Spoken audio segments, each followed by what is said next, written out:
আসসালামু আলাইকুম ওয়া রাহমাতুল্লাহি ওয়া বারাকাতুহু। প্রিয় বন্ধুরা, দূরে কাছে দেশে প্রবাসে যেখান থেকে দেখছেন শুনছেন, আমি মাওলানা রবিউল ইসলাম। আজকে আমরা অবস্থান করছি রংপুরের ভিন্ন জগৎ পার্কে। আলহামদুলিল্লাহ আমরা এসেছি তাফসির মাহফিলে। তো প্রিয় বন্ধুরা, এখানে এসে চতুর্থ সাইডের যে দৃশ্য, মনোরম এক দৃশ্য, মন মাথানো এক দৃশ্য। এখানে যারা কাজ করেছে তারা যেন নিপুণ হাতে অনেক কিছু তৈরি করেছে, আলহামদুলিল্লাহ।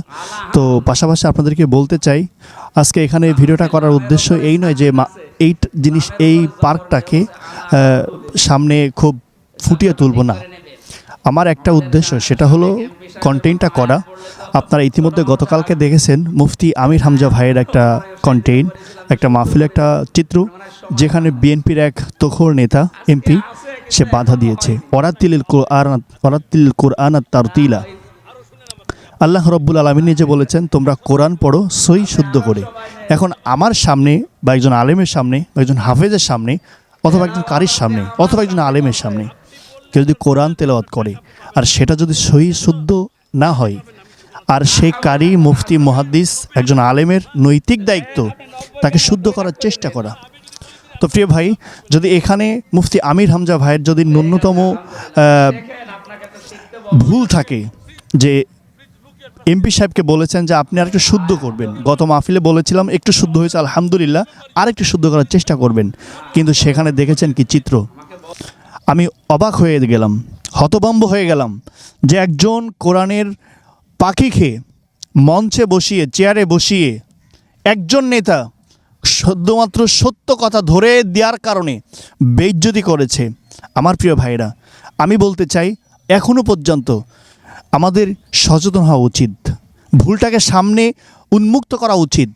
প্রত্যেকটি মানুষের কোনটা ভুল কোনটা সঠিক সে রুল মেপে মেপে আমাদেরকে তাদেরকে ধরিয়ে দেওয়া উচিত।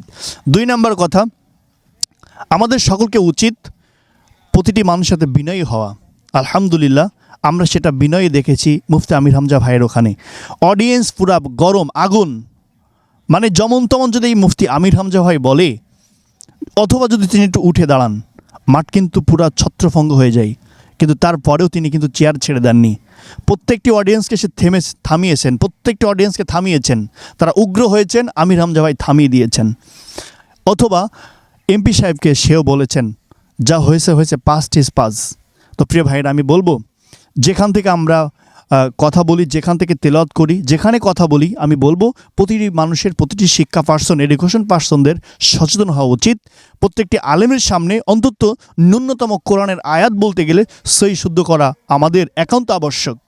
এই ভুলটা ধরিয়ে দিয়েছেন মুফতি আমির হামজা ভাই, আলহামদুলিল্লাহ।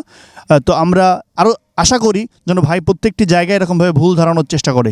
জি ইনশাআল্লাহ। আসসালামু আলাইকুম ওয়া রাহমাতুল্লাহ।